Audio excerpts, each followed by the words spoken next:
that's clamped in the clamp pieces in the machine ram. So I'll turn the machine over.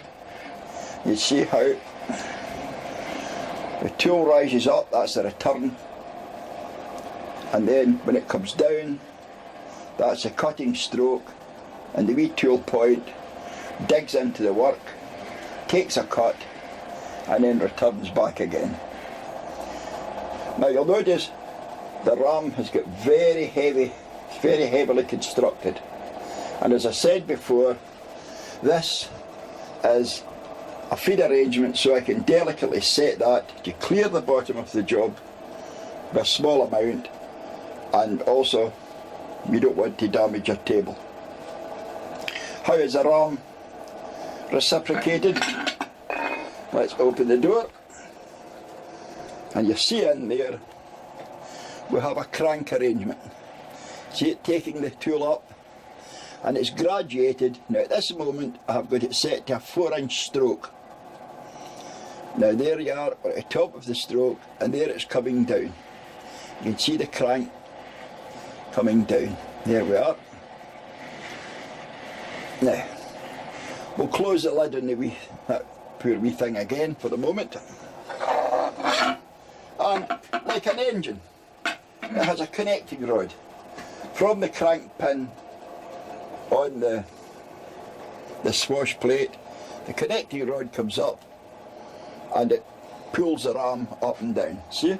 There you are, that's what moves the ram. You've more or less a gudgeon pin and a heavy bar that moves the ram. Now,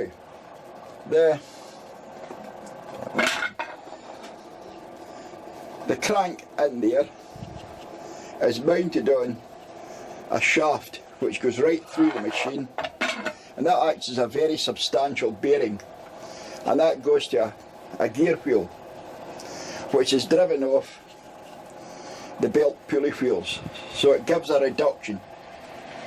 Now if you look, here's a very good example of a cam, a lobed cam. Inside this gear wheel you'll see in the centre an irregular shaped portion there, and on that irregular shaped portion there's a wee roller race running. It goes out to this arm with a vertical shaft down.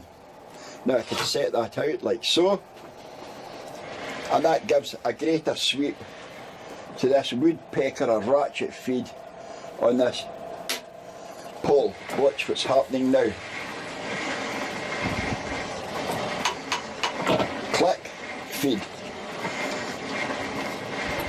There you are, there it's feeding. Now it feeds in conjunction, it's set to work in conjunction with the position of the ram. Now that should remind you of something. That reminds you of the shaping machine and the planing, the two shaping machines we spoke of previously, and the planing machine all had this arrangement. One can work it in reverse and take it back the way, thus reversing the feeds to the table. Now we'll show later on. I could start the machine, but we should maybe do that just now, and we'll put some feeds on. I'll take everything out the road.